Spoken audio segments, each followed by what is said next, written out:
Welcome back to another video. This is a full robotic splenic flexure oncologic resection performed on dv5. This is the case of an 81-year-old male who presented with bloody stools. His CT scan showed a large tumor of the distal transverse colon, so colonoscopy was performed showing adenocarcinoma on biopsy. So as with any other surgery, we start by lysing adhesions. We then move the omentum cephalid. The patient is positioned with 0 degrees Trendelenburg, 7 degrees left side tilt. This will allow us to visualize the tumor, which is on the distal transverse colon. We then identify the ligament of traits, and we didn't need to free it up in this case because the inferior mesenteric vein was easily approached. We can see it right there lifting it up. It was actually surprisingly floppy in this patient.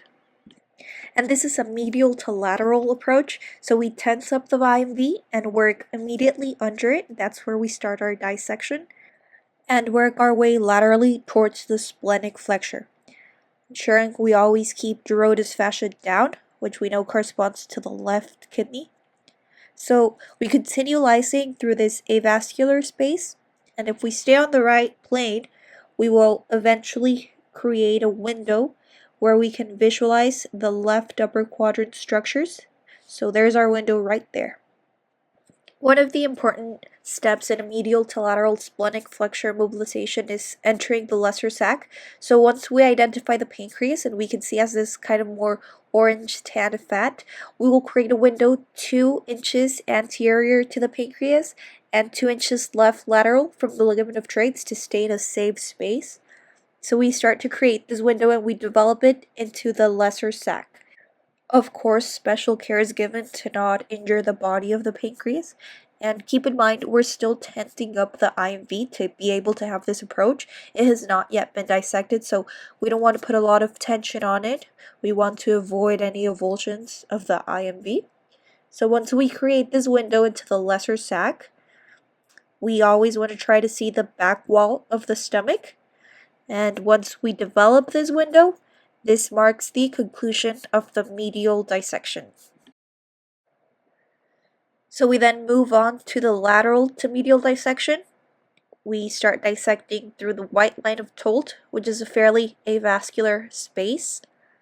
Continuing through there, we can see how both planes perfectly connect.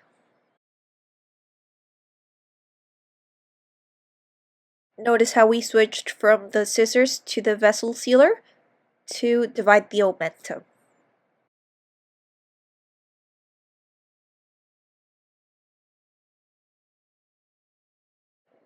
Here we see the pancreas again, and we can verify that it is intact. To ensure a tension-free anastomosis, we want to free up the sigmoid colon, and we do it in a medial to lateral way as well. We then identify again the inferior mesenteric vein, and we can see the left colic artery right there, and that is actually one of the vessels that we're interested in dividing at its root for adequate lymph node harvest.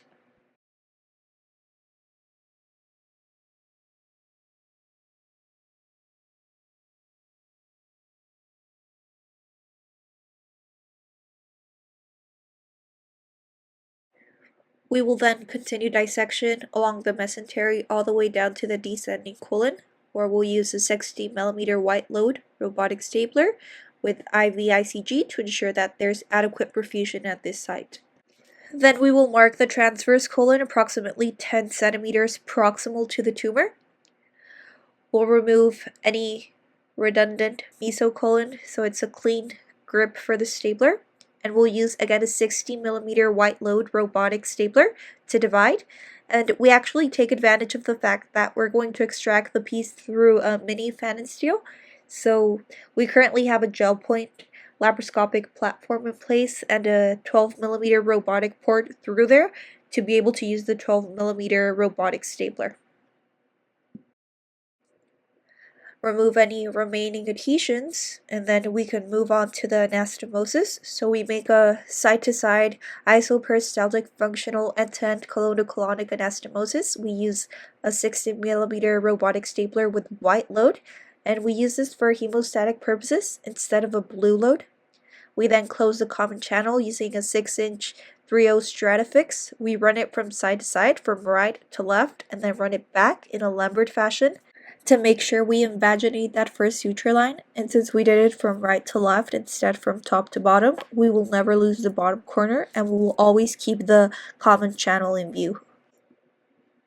We finish by placing an amniofax sheet over the anastomosis and spraying some Vistaseal on top for reinforcement. And this concludes our case.